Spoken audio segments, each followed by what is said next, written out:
Doctor x ray machine उसी लगा के सब करके एक्सरे करके उसको 35 रुपए में दे देते हैं। ईसीजी जो होता है ना 25 रुपए में होता है। जो लीक करता है उसका इनकाउंटर कर दिया जाए, यहाँ पे खत्म कहानी, मार के उड़ा दीजिए, यहाँ पे बुलडोजर चढ़ा दीजिए। यहाँ पे जो पेपर लीक करता है उसका नार्को टेस्ट कराइए, उसका पोलियोग्राफिक टेस्ट कराइए। 10 रुपए का बच्चों का जो डाइपर और पैम्पर्स आता है ना, हगीज उन सबों का, वो लीक नहीं होता, इनका पेपर लीक हो जाता है। कि पेपर लीक नहीं हुआ है, कुछ क्वेश्चन बाहर आ गए हैं। ये अगर हॉस्पिटल में रहता तो कहता है मरीज मरा नहीं है, सांसें बंद हो गई है। पागल पागल है सब वहाँ बैठा हुआ। हम आवाज उठा दिए तो पाकिस्तानी हो गए। हम पाकिस्तानी रहते तो यहाँ क्या करते? इतना दिन से क्यों अपने बेटी बहन को पढ़ने के लिए भेज रहा था? इतना दिन से नहीं पाकिस्तानी थे।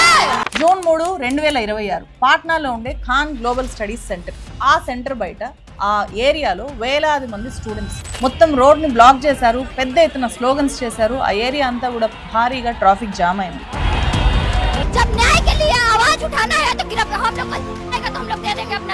एक भगवान राम को पूछते हैं, दूसरे भगवान खान सर को पूछते हैं। 1 घंटा क्लास करके खान सर का देख लीजिएगा, आप फैन नहीं हो जाएगा तो हमारा नाम बदल दीजिएगा। खान सर पे FIR हुआ है, गलत FIR हुआ है। ఈ విద్యార్థులంతా అక్కడికి వచ్చింది వాళ్ళ టీచర్ కోసం. ఆయనకు గవర్నమెంట్ సెక్యూరిటీ కల్పించాలి అని చెప్పి డిమాండ్ చేయడం కోసం అక్కడికి వచ్చారు. खान सर को बॉडीगार्ड चाहिए उसका सुरक्षा के लिए। अगर आप लोग बॉडीगार्ड नहीं दे सकते हैं सरकार को, हम लोग खुद बॉडीगार्ड बनने के लिए तैयार हैं। ఏంటయ్యా ఇది? ఒక మనిషిని ఆరాధిస్తే ఇంతలా ఆరాధిస్తారా? खान सर के बारे में जितना कहा जाए उतना ही कम है। మన దేశంలో యువత పెద్ద ఎత్తున రోడ్ల మీదకి రావడం అనేది చాలా తక్కువ సందర్భాల్లోనే చూస్తాం. వాళ్ళ ఫేవరెట్ సినిమా స్టార్ మూవీ రిలీజ్కి వస్తారు, లేకపోతే వాళ్ళ ఫేవరెట్ పొలిటీషియన్ ర్యాలీలకు వస్తారు. అలా కాకుండా ఇంతమంది యూత్ స్వచ్ఛందంగా ఒక టీచర్ కోసం రావడము అంటే ఖచ్చితంగా ఆ టీచరు మామూలు వ్యక్తి అయితే కాదు. బీహార్ రాజధాని పాట్నాలో ఉన్న ఖాన్ జిఎస్ రీసెర్చ్ సెంటర్ ద్వారా లక్షలాది మంది కాంపిటేటివ్ ఎగ్జామ్స్ ఆస్పిరెంట్స్కి కోచింగ్ ఇస్తున్న ఖాన్ సార్ మన దేశంలో most promising teacher, educator, YouTuber, coaching centre owner. June 2 రాత్రి ఆయన కోచింగ్ సెంటర్ మీద జరిగిన ఒక దాడి దేశవ్యాప్తంగా ఒక పెద్ద సంచలనం సృష్టించింది. ఆయన కోచింగ్ సెంటర్ మీద దాడి జరిగితే పోలీసులు ఖాన్ సార్ మీద attempt to murder, arms act లాంటి సీరియస్ కేసులు పెట్టారు. అప్పుడే ఆయన ద్వారా డైరెక్ట్గా ఇండైరెక్ట్గా చదువుకుంటున్న వాళ్ళందరూ కూడా ఇలా రోడ్ల మీదకి వచ్చారు. జూన్ 8, 2026 అంజనా ఓం కశ్యప్ అనే ఒక యాంకర్ 2 కోట్ల రూపాయలకు ఖాన్ సార్ మీద పరువు నష్టం దావా వేశారు. अंजना ओम कश्यप అంటే ఎవరో తెలుసు కదా? अंजना जी नमस्ते। अंजना ओम कश्यप को 10,000 गाली आएगी, तुमने मोदी की भक्ति की। नमस्कार, आप देख रहे हैं हल्ला बोल, आपके साथ मैं हूं अंजना ओम ये होने वाला है। తన పేరు కూడా మర్చిపోయి నా పేరు అంజనా ఓం మోదీ అని చెప్పబోయిన యాంకరే ఈ అంజనా ఓం కశ్యప్. ఎప్పటి నుంచో ఖాన్ సార్గా ఫేమస్ అయిన ఈ వ్యక్తిని సో కాల్డ్ గోధి మీడియాగా చెప్పుకునే కొన్ని national media channels Faisal Khan అని చెప్పి పిలవడం మొదలుపెట్టాయి. విచిత్రం ఏంటంటే గతంలో ఏబీపీ న్యూస్ అవార్డ్ ఫంక్షన్లో ఖాన్ సార్గా ఆయన్ని సన్మానించి जोरदार तालियों के साथ स्वागत करें खान सर का। Please welcome Khan sir, teacher, social worker and founder. అదే ఏబీపీ టీవీ ఇప్పుడు ఫైజల్ ఖాన్ అని చెప్పి వరుస పెట్టి స్టోరీస్ చేసింది. फैजल खान उर्फ खान सर ने मेरे फैजल खान की ओर से दायर बेल पिटीशन। फैजल खान पर पाकिस्तान से कनेक्शन होने का संगीन आरोप लगा है। జాతీయ స్థాయిలో కోట్లాది మంది విద్యార్థులకు ఫేవరెట్ టీచర్ అయిన ఖాన్ సార్ని కేవలం ఒక ముస్లిం రిలీజియన్కి చెందిన వ్యక్తి అనే ఐడెంటిటీకి తగ్గించి చూపించాల్సిన అవసరము ఇక్కడ మీడియా ఛానల్స్కు ఎందుకు వచ్చింది? దీని వెనుక కారణం ఏంటి? ఫ్రెండ్స్, ఈ ఛానల్ని మీరు ఫస్ట్ టైం చూస్తుంటే మస్ట్గా సబ్స్క్రైబ్ చేయండి. ఈ వీడియోని మీరు లైక్ చేస్తే ఇది ఎక్కువ మందికి వెళ్తుంది. అసలు ఎవరు ఈ ఖాన్ సారు? ఆయన స్టోరీ ఏంటి? ఎందుకు ఆయన చుట్టూ ఇంత కాంట్రవర్సీ? ఖాన్ సార్ అని చెప్పగానే అతను చాలా పెద్ద వయసు వ్యక్తి ఏమీ కాదు, జస్ట్ 33 ఇయర్స్. 1993లో ఉత్తరప్రదేశ్ దేవరియా జిల్లా పట్పర్ రాణి అనే ఒక గ్రామంలో ఒక మధ్యతరగతి కుటుంబంలో ఖాన్ సార్ అనే ఫైజల్ ఖాన్ పుట్టారు. ఆయన ఫాదర్ ఒక చిన్న కాంట్రాక్టర్, తల్లి హౌస్ వైఫ్. ఆయన అన్నయ్య ఆర్మీలో వర్క్ చేశారు. అలహాబాద్ యూనివర్సిటీలో బీఎస్సీ, ఎంఎస్సీతో పాటు జాగ్రఫీలో ఎంఏ కూడా చేశారు ఖాన్ సార్. ఖచ్చితంగా ఆర్మీలో చేరాలి, దేశానికి సేవ చేయాలి అనే లక్ష్యంతో ఆయన చదువుకున్నారట. అందుకే NDA national defence academy exams ఆయన క్లియర్ చేశారు. మెడికల్ టెస్టుల్లో చేతికి సంబంధించి ఒక ఫిజికల్ సమస్య వల్ల ఆయన డిస్క్వాలిఫై అయ్యారు. దీంతో మానసికంగా కుంగిపోయి తాను ఆర్మీలో చేరకపోయినా ఎంతో మంది విద్యార్థుల్ని గవర్నమెంట్ సర్వీసెస్లోకి, ఆర్మీలోకి పంపించాలి, దేశ సేవకులుగా తీర్చిదిద్దాలి అని చెప్పి టీచింగ్ వృత్తిని ఎంచుకున్నారు. Railways, SSC, banking, police recruitment exams వీటన్నిటికీ కూడా బీహార్ పాట్నా ఒక పెద్ద హబ్. అలా తన ఎడ్యుకేషన్ పూర్తయి ఎన్డీఏలో డిస్క్వాలిఫై అయిపోయాక పాట్నా వచ్చేసారు. అక్కడ ఉండే ఒక కోచింగ్ సెంటర్లో ఫ్యాకల్టీగా వర్క్ చేయడానికి ఆయన యూపీ నుంచి బీహార్ పాట్నాకు వచ్చారు. ఆ తర్వాత 2010లో సొంతంగా ఖాన్ జిఎస్ రీసెర్చ్ సెంటర్ అని చెప్పి స్టార్ట్ చేశారు. కేవలం 5 విద్యార్థులతో. ఫీజు ఎంతో తెలుసా? జస్ట్ 200 రూపాయలు మాత్రమే. అది కూడా కట్టలేని వాళ్ళకి అది కూడా తీసుకోకుండా ఫ్రీగా చెప్పారంట. అలా మొదలైన ఖాన్ సార్ కోచింగ్ జర్నీ లక్షల మంది, కోట్ల మంది విద్యార్థులకు విస్తరించడానికి, ఖాన్ సార్ ఒక బ్రాండ్గా మారడానికి కారణం ఆయన విద్యను వ్యాపారంగా మార్చకుండా విద్యార్థుల వైపు నిలబడ్డం, వాళ్ళకి క్వాలిటీ ఎడ్యుకేషన్ ఇవ్వాలి అని చెప్పి ఒక కమిట్మెంట్తో పనిచేయడం. यूट्यूब से ऑनलाइन क्लासेस और एक ही बार में मेरा सिलेक्शन हो गया. फर्स्ट अटेम्प्ट में सिलेक्शन हुआ है. ఇప్పటికీ Khan sir coaching centre fees 500-600 లేకపోతే 1000 రూపాయల లోపే ఉంటుంది అని చెప్తున్నారు. ఆయన దగ్గర చదువుకొని వేలాది మంది గవర్నమెంట్ సర్వీసెస్లోకి వెళ్ళారు. ఆయన స్టూడెంట్సే ఆయన కోచింగ్ సెంటర్ బ్రాండ్ అంబాసిడర్స్ అయ్యారు. చాలా తక్కువ ఫీజుతో బెస్ట్ కోచింగ్ ఇవ్వడము, ఆయన సింప్లిసిటీ, కామెడీతో కలిపి పాఠాలు చెప్పే విధానము. रिपोर्टर अब्बा गइलो तो लगा के इसी सबको पीटा यहाँ पे के बाप को दौरा मारा ऐसे మధ్యలో ఆయన పేల్చే పొలిటికల్ సెటైర్లు, ఆయన మాట్లాడే భోజ్పురి మిక్స్డ్ హిందీ లాంగ్వేజ్, ఇవన్నీ కలిపి ఖాన్ సార్ని స్టూడెంట్స్ ఫేవరెట్ టీచర్ని చేశాయి. ఎంతగా అంటే ఎవ్రీ ఇయర్ రాఖీ ఫెస్టివల్ వస్తే చాలు ఆయన చేతికి వేలాది మంది స్టూడెంట్స్ కట్టిన రాఖీలు కనిపిస్తాయి. ఇట్లా ఆ ఫొటోస్, వీడియోలు అన్నీ కూడా సోషల్ మీడియాలో హల్చల్ చేస్తుంటాయి.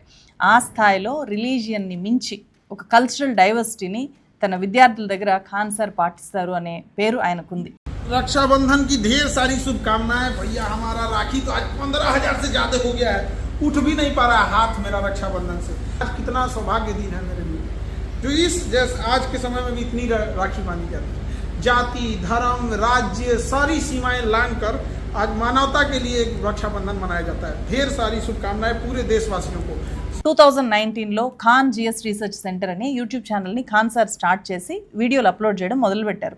అది కూడా కోవిడ్ వల్ల తన దగ్గరకు వచ్చి క్లాసులు వినలేని విద్యార్థుల కోసం యూట్యూబ్ ఛానల్ ఆయన స్టార్ట్ చేశారంట. ఇప్పుడు ఈ ఛానల్కు 2.5 కోట్ల మంది సబ్స్క్రైబర్స్ ఉన్నారు. ఈ యూట్యూబ్ ఛానలే ఖాన్ సార్ని నేషనల్ లెవెల్ ఎడ్యుకేటర్గా మార్చింది. 2021లో యాప్ తీసుకొని వస్తే 1 కోటి మందికి పైగా దాన్ని డౌన్లోడ్ చేసుకున్నారు. ఖాన్ సార్ క్రేజ్ చూసి ఒక పెద్ద ఆన్లైన్ ఎడ్యుకేషన్ ప్లాట్ఫాము ఆయన్ని ఫ్యాకల్టీగా పెట్టుకోవడానికి 107 కోట్ల రూపాయలని ఆఫర్ చేసిందంట. अपनी कोचिंग छोड़कर एक दूसरी कोचिंग ज्वाइन करने के लिए तकरीबन 107 करोड़ 107 करोड़ रुपए ऑफर किए गए थे, जिसको मना करके इन्होंने तय किया कि ఎవరైనా అయితే అంత పెద్ద ఆఫర్ని వదులుకోవాలి అని చూడరు. ఎందుకంటే కెరియర్లో ఒక్కసారి మాత్రమే వచ్చే అవకాశం అది. తను ఆ ఆఫర్కి ఒప్పుకొని ఉంటే విద్యార్థులు వేలల్లో ఫీజులు కట్టాల్సి వచ్చేది అని చెప్పి Kaun Banega Crorepati, the great Indian Kapil Sharma show లాంటి వేదికల మీద ఖాన్ సార్ షేర్ చేశారు. जो स्टूडेंट लाइफ में रिजर्वेशन का टिकट नहीं कटा पाते हैं, जनरल डिब्बे से ही जाना पड़ता है उन्हें. गेट पे हम लोग खड़े रहते थे, इतना हिम्मत नहीं था कि अंदर चले जाएंगे तो 400 रुपया टीटी फाइन लगा देगा, वहीं बैठे रहते थे. हम कहाँ जा सकते थे उतने महंगी कोचिंगों में जहाँ 1 लाख रुपया लगता था टीचर का मुंह दिखाई देखने में, क्योंकि पहले ऑनलाइन नहीं होता था. 1-2 लाख रुपया दीजिएगा तो टीचर का मुंह देखना पड़ता था. ఇప్పుడు ఈ ఖాన్ జిఎస్ రీసెర్చ్ సెంటర్ బీహార్లో #1 కోచింగ్ సెంటర్. సేమ్ నేమ్తో ఉన్న ఆయన యూట్యూబ్ ఛానల్ దేశంలో #1 ఎడ్యుకేషనల్ ఛానల్. వీటి ద్వారా ఆయనకు వచ్చే డబ్బుతో ఆయన పాట్నాలో పేదల కోసం 16 కోట్ల రూపాయలు ఖర్చు పెట్టి ఒక పెద్ద హాస్పిటల్ స్టార్ట్ చేశారు. ఆ హాస్పిటల్లో 7 రూపాయలకే బ్లడ్ టెస్ట్, 25 రూపాయలకే ఈసీజీ, 35 రూపాయలకే ఎక్స్రే. తక్కువ ఖర్చుతో క్వాలిటీ ట్రీట్మెంట్ ఇవ్వడమే కాదు, బ్లడ్ బ్యాంకు, డయాలసిస్ సెంటర్ కూడా స్టార్ట్ చేసి పేదలకు క్వాలిటీ వైద్యాన్ని అందుబాటులోకి తీసుకొని వచ్చారు. బీహార్లో నా తల్లి ఇచ్చిన సలహాతో నేను ఈ హాస్పిటల్ని స్టార్ట్ చేశాను అని చెప్పి ఆయన చెప్పారు. ఒకవైపు ప్రజాసేవ, ఇంకొక వైపు విద్యార్థులకు అఫోర్డబుల్ కోచింగ్. ఇలా దూసుకుపోతున్న ఖాన్ సార్ మీద కేసులు పెట్టాల్సిన అవసరము, ఆయన కోచింగ్ సెంటర్ మీద దాడి చేయాల్సిన అవసరము ఎవరికి ఉంటుంది? బీహార్ రాష్ట్రంలో సుమారు 6,000కు పైగా కోచింగ్ సెంటర్స్ ఉన్నాయి. సుమారు 15,000 కోట్ల రూపాయల ఇండస్ట్రీ ఇది. అలాంటి చోట 100 రూపాయలు మాత్రమే ఫీజుగా తీసుకునే ఖాన్ సార్ కోచింగ్ సెంటర్ అనేది మిగతా కోచింగ్ సెంటర్ల బిజినెస్ను ఘోరంగా దెబ్బకొడుతోంది. ఆ రకంగా ఆయనకు శత్రువులు పెరిగారు. ముఖ్యంగా జ్ఞాన్ బిందు కోచింగ్ సెంటర్ యజమాని రౌషన్ ఆనంద్కి ఈ ఖాన్ సార్ కోచింగ్ సెంటర్కి మధ్య చాలా ఏళ్ళుగా తగాదాలు ఉన్నాయంట. జూన్ 2వ తేదీ ఖాన్సర్ కోచింగ్ సెంటర్ మీద అటాక్ జరగగానే గ్యాన్ బిందు కోచింగ్ సెంటర్ డైరెక్టర్ రౌషన్ ఆనంద్ మీద ఖాన్సర్ కంప్లైంట్ చేశారు. కోచింగ్ సెంటర్ మీద దాడి జరిగినప్పుడు ఫైరింగ్ జరిగింది. ఆ ఫైరింగ్ ఎవరు చేశారు అనేది పోలీసులు ముందుగా కన్ఫర్మ్ చేయలేదు. ఆ తర్వాత సీసీ ఫుటేజ్ చూసిన తర్వాత ఖాన్సర్ సెక్యూరిటీ గార్డులే ఎయిర్లోకి ఫైర్ చేశారు అని చెప్పి ఐడెంటిఫై చేశారు. ఖాన్సర్ ఆర్డర్స్తోనే మేము ఫైరింగ్ చేశాము అని చెప్పి ఆ ఇద్దరు సెక్యూరిటీ గార్డులు కూడా చెప్పారు. దీంతో ఖాన్సర్ మీద attempt to murder arms act కింద సెక్షన్స్ నమోదు చేశారు. అయితే పాట్నా డిస్ట్రిక్ట్ కోర్టు ఆయన్ని అరెస్ట్ చేయకుండా అరెస్ట్ మీద స్టే ఇచ్చింది. నా సెక్యూరిటీ గార్డ్స్ని బాగా కొట్టి కాల్చబోతే అప్పుడు నేను ఫైరింగ్ ఆర్డర్స్ ఇచ్చాను, ఆత్మరక్షణలో భాగంగా ఇచ్చాను అని చెప్పి ఖాన్సర్ ఆ తర్వాత వివరణ ఇచ్చారు. అయితే ఖాన్సర్ ప్రత్యర్థి గ్యాన్ బిందు కోచింగ్ సెంటర్ ఓనర్ రౌషన్ ఆనంద్ వాదన మాత్రం మరోలాగా ఉంది. బీహార్ పోలీస్ సెలక్షన్స్లో తన ఇన్స్టిట్యూట్ స్టూడెంట్స్ బాగా పర్ఫామ్ చేస్తే అది తట్టుకోలేక ఖాన్సర్ తప్పుడు ఆరోపణలు చేస్తున్నారు అని చెప్పి అతను చెప్తున్నారు. అయితే ఖాన్సర్ చుట్టూ ఈ కాంట్రవర్సీ, ఈ చర్చ జూన్ 3 నుంచి మొదలు కాలేదు. ఈ దాడి జరిగినప్పటి నుంచి మొదలు కాలేదు, అంతకు ముందే మొదలైంది, చాలా ముందే మొదలైంది.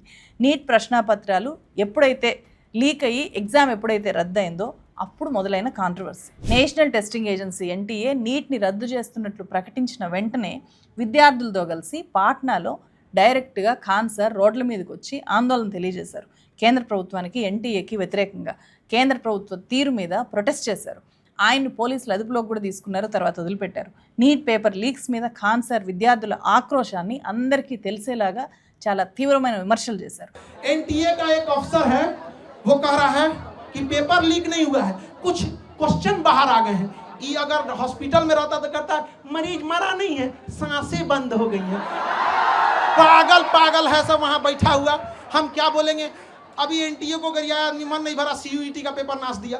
बताइए एक बच्चे के मनोबल पर कितना बुरा असर पड़ेगा. हम लोग परेशान हो जाते हैं. 10 రూపాయలు పెట్టుకునే డైపర్ కూడా లీక్ కాదు, కానీ ఎన్టీఏ తయారు చేసే మీ పేపర్లు మాత్రం లీక్ అవుతున్నాయి, మీ సెక్యూరిటీ అంత బలహీనంగా ఉందా అని చెప్పి చీల్చి చెండాడారు. 10 रुपए का बच्चों का जो डाइपर और पैम्पर्स आता है ना, हगीज उन सब का, वो लीक नहीं होता, इनका पेपर लीक हो जाता है. ఒక మర్డర్ ఒక జీవితాన్ని ప్రభావితం చేస్తే పేపర్ లీక్ అనేది లక్షలాది మంది విద్యార్థుల భవిష్యత్తును నాశనం చేస్తుంది, దానికి సాధారణ శిక్షలు సరిపోవు అని చెప్పి డైరెక్ట్గా కేంద్రాన్ని, ఎన్టీఏ తీరుని తప్పుబట్టారు ఖాన్సర్. जो लीक करता है उसका इनकाउंटर कर दिया जाए, यहाँ पे खत्म कहानी, मार के उड़ा दीजिए, यहाँ पे बुलडोजर चढ़ा दीजिए. यहाँ पे जो पेपर लीक करता है उसका नार्को टेस्ट कराइए, उसका पोलियोग्राफिक टेस्ट कराइए. अगर आपको 10 लोगों पे शक है तो उनका भी कराइए. अगर आपको लगता है कि हमारे आप पे, इन पे, किसी पे शक है, हम लोग का नार्को टेस्ट, पोलियोग्राफिक टेस्ट कराइए. अगर उसमें पता चलता है पेपर लीक करते हैं, वहीं उड़ा दीजिए उसको, सीधा इनकाउंटर.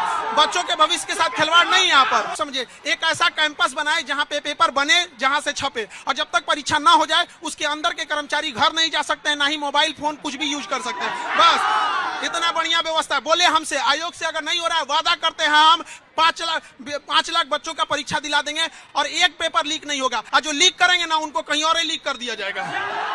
ఎప్పుడైతే ఖాన్సర్ బీహార్ పాట్నాలో నీట్ విద్యార్థులకు అనుకూలంగా, కేంద్ర ప్రభుత్వానికి వ్యతిరేకంగా చాలా బలంగా ఒక మూమెంట్ని బిల్డ్ చేశారో, అదే టైంలో నేషనల్ మీడియా అంతా కూడా ఖాన్సర్ మీద దృష్టి పెట్టింది. ముఖ్యంగా మే 29న ఆజ్ తక్ టీవీ ఛానల్లో న్యూస్ రీడర్ అంజనా ఓం కశ్యప్ నీట్ మీద ఒక డిబేట్ని కండక్ట్ చేశారు. ఆ డిబేట్లో ఖాన్సర్ లాంటి ఆన్లైన్ టీచర్స్ మీద ఆమె తీవ్రమైన వ్యాఖ్యలు చేశారు. వాళ్ళని ఫ్రాడ్స్ అన్నారు, వ్యూస్ కోసము, డబ్బుల కోసము వ్యాపారాలు చేస్తారు, ఒక ఫ్యాన్సీ బిజినెస్ లాగా మార్చేశారు అని చెప్పి నానా మాటలు అన్నారు. చదువును కమర్షియలైజ్ చేస్తున్నారు అని చెప్పి అన్నారు.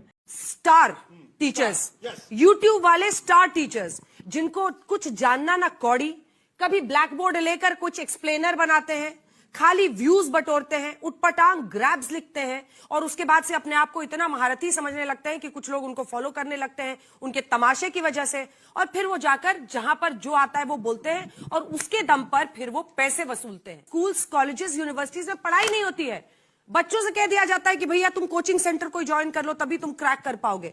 ये कैसी व्यवस्था में हम जी रहे हैं?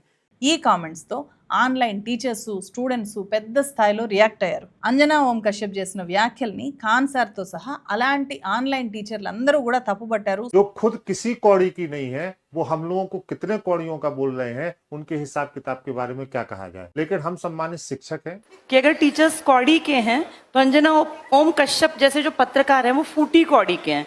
इनकी धंधा नहीं होता मैडम, व्यवसाय, उद्योग, बिजनेस, ऑक्युपेशन, पेशा में अंतर होता है. ఈ అంజనా ఓం కశ్యప్ మీద రియాక్ట్ అవుతూ ఖాన్సర్ ఆమెను విమర్శించారు డైరెక్ట్గా. ఏమని, నువ్వు ఒక బికావు పత్రికారు, చాటుకారు, దళాలు, ఫేక్ న్యూస్ కి దుకాన్ నువ్వు అని చెప్పి విమర్శించారు. अगर टीचर 2 कौड़ी के हैं तो तुम फोकट की भी नहीं हो, फूटी कौड़ी की नहीं है कि नहीं? तो मुद्दा चल रहा था NEET paper leak, CET paper leak, UP में अभी जो एग्जाम हुआ उसका, फिर अभी एक तो यूपी पुलिस एसएससी उसका हुआ। तो इन मुद्दों को ऊपर इतनी गालियां पड़ रही थी, तो ये गाली अपने ऊपर कौन लेगा? वही जिसको थूक के चाटने की ढेर आदत है। इसीलिए एक पत्रकार को आगे कर दिया गया। नाम तो आप पता ही है आपको। तो देखिए अंजना जी, हम आपको एक बार सॉरी गलती से जी बोल दिए थे, गलती से सुनो अंजना। ఇలా ఒక్క ఖాన్ సార్ మాత్రమే కాదు, ఇంతకంటే తీవ్రంగా చాలా మంది ఆన్లైన్ ఎడ్యుకేటర్స్ విమర్శించారు. ఖాన్ సార్ వ్యాఖ్యల్ని మాత్రమే అంజనా ఓం కశ్యప్ చాలా సీరియస్ గా తీసుకుంది. జూన్ 8న అంజనా ఓం కశ్యప్ ఆజ్ తక్ న్యూస్ ఛానల్ తరఫున ఢిల్లీ హైకోర్టులో 2 కోట్లకు ఖాన్ సార్ మీద డిఫమేషన్ కేసు ఫైల్ చేసింది. ఖాన్ సార్ కాంట్రవర్సీ మొత్తానికి మూలం ఎక్కడుంది? నీట్ విద్యార్థులకు మద్దతుగా ఆయన టేకప్ చేసిన ప్రొటెస్టు, ఆయన వాయిస్ రైజ్ చేయడం అక్కడి నుంచి మొదలైంది. ఆ తర్వాత ఈయన ఎప్పుడైతే నేషనల్ మీడియాలో ఫోకస్ అయ్యారో అదే అదనుగా ఆయన శత్రువులు ఎవరైతే ఉన్నారో వాళ్ళు అటాక్ చేయడము, కేసులు పెట్టుకోవడము ఇదంతా కూడా జరిగింది. ఇన్ని వివాదాలు జరుగుతున్నా, రకరకాల కామెంట్స్ వస్తున్నా ఆయనకు వ్యతిరేకంగా ఖాన్ సార్కి సపోర్ట్గా నిలబడుతోంది, ఆయన్ని నిలబెడుతోంది లక్షలాది మంది స్టూడెంట్స్. ఎన్నో ప్రభుత్వ ఆఫీసుల్లో ఆయన ట్రైన్ చేసిన విద్యార్థులు ఉద్యోగాలు చేస్తున్నారు. ఆయన వల్లే తమ జీవితాలు బాగుపడ్డాయి అని చెప్పి వాళ్ళందరూ కూడా గర్వంగా చెప్పుకుంటున్నారు. खान सर के लिए आप लोग सपोर्ट में हैं? पूरा जान देने के लिए रेडी है, पूरा जान दे दोगी खान सर? एकदम पूरा देख लो, करके देख लो। अच्छा। ये पूरा यहाँ पे जितना लड़का है, जितनी लड़की है ना, रोड पे बैठ कर पढ़ने का ताकत रखते हैं हम लोग। जान दे देंगे खान सर के लिए, जान दे देंगे। जान दे दोगी? हाँ, जान। ఖాన్ సార్ త్వరలోనే రాజకీయాల్లోకి రాబోతున్నారు. అందుకే బీహార్లో ఒక గ్రౌండ్ ప్రిపేర్ చేసుకుంటున్నారు. అఫోర్డబుల్గా కోచింగ్ ఇవ్వడం కానీ, లేకపోతే హాస్పిటల్ యాక్టివిటీ కానీ, ఇవన్నీ పక్కా ప్లాన్తో చేస్తున్నారు అని చెప్పి ఒకవైపు చర్చ నడుస్తోంది. సో ఒకవేళ నిజంగానే ఇలాంటి వాళ్ళు రాజకీయాల్లోకి వస్తే ఖచ్చితంగా విద్యార్థులకు మంచిగా జరుగుతుంది కదా. ఇలాంటి వాళ్ళు వచ్చినప్పుడు ఖచ్చితంగా విద్యా వ్యవస్థ సంస్కరణ అనేది కూడా జరుగుతుంది. ఖాన్ సార్ రాజకీయాల గురించి మాట్లాడుతూ ఇప్పటికైతే రాజకీయాల్లో తన ఎంట్రీ లేదు అని చెప్పి క్లారిటీ ఇచ్చారు. हमको चुनाव ना नहीं लड़ना है, अब हम क्लियर कर देते हैं। 24 में लोग दिमाग खा लिए थे क्योंकि लोकसभा का इलेक्शन था, हम मना करते रह गए भैया हमको पढ़ाने से फुर्सत नहीं है। ये 25 का इलेक्शन जल्दी ख़त्म हो कि मेरा सरदर्द ख़त्म हो। जिसको लगता है, जैसे लगता है राजनीति बहुत बड़का चीज़, मतलब क्या बताए जाएंगे कि नहीं जाएंगे, हम लोग जवाब दे दे के थक जाते हैं। लोग पढ़ाने से फुर्सत नहीं है हमको। అయినా సరే స్టూడెంట్స్లో మాత్రం ఖాన్ సార్ పార్టీ అనే చర్చ కొనసాగుతోంది. దేశంలో కాక్రోచ్ జనతా పార్టీ ఉద్యమం పెరుగుతున్న టైంలో ధర్మేంద్ర ప్రధాన్కి బదులు ఖాన్ సార్ లాంటి వాళ్ళు విద్యాశాఖ మంత్రిగా ఉండాలి అని చెప్పి కూడా చాలామంది స్టూడెంట్స్ ఓపెన్గా కామెంట్ చేస్తున్నారు. ఎన్ని కష్టాలు ఎదురైనా, ఎన్ని కాంట్రవర్సీస్ చుట్టుముట్టినా విద్యార్థుల్ని వదిలిపెట్టకుండా ఖాన్ సార్ కొనసాగించిన ఈ జర్నీ, స్టూడెంట్స్ని తన వాళ్ళుగా భావిస్తూ ట్రైన్ చేసిన తీరు మన దేశంలో ఖచ్చితంగా చాలామంది ఉపాధ్యాయులకి ఇన్స్పిరేషన్ ఇచ్చి ఉంటుంది. రీసెంట్గా బీహార్లో విద్యార్థులు ట్రైన్ ఫెసిలిటీ లేక రైల్వే స్టేషన్లో మొత్తం ఇలా పడుకుని ఉంటే ఈ వీడియో పోస్ట్ చేసి ఖాన్ సార్ చేసిన ఒక ట్వీటు, నేను కూడా ఇట్లాంటి దశ నుంచే వచ్చాను, ఇలా రైల్వే స్టేషన్లో పడుకున్నాను సరైన సౌకర్యాలు లేక అని చెప్పి ట్వీట్ చేశారు. ఇలాంటి వాళ్ళు టీచర్లుగా ఉండాలి. టీచర్లుగా ఉన్న తర్వాత ఇలాంటి వాళ్ళు రాజకీయాల్లోకి వస్తే ఖచ్చితంగా ఈ వ్యవస్థని బాగు చేయడంలో వీళ్ళు ఖచ్చితంగా పనిచేస్తారు అని చెప్పి మనం నమ్మచ్చు. సో మీకేమనిపిస్తుంది ఖాన్ సార్ జర్నీ? కామెంట్ చేయండి. మరో వీడియోతో మళ్ళీ కలుస్తాను. Thank you so much.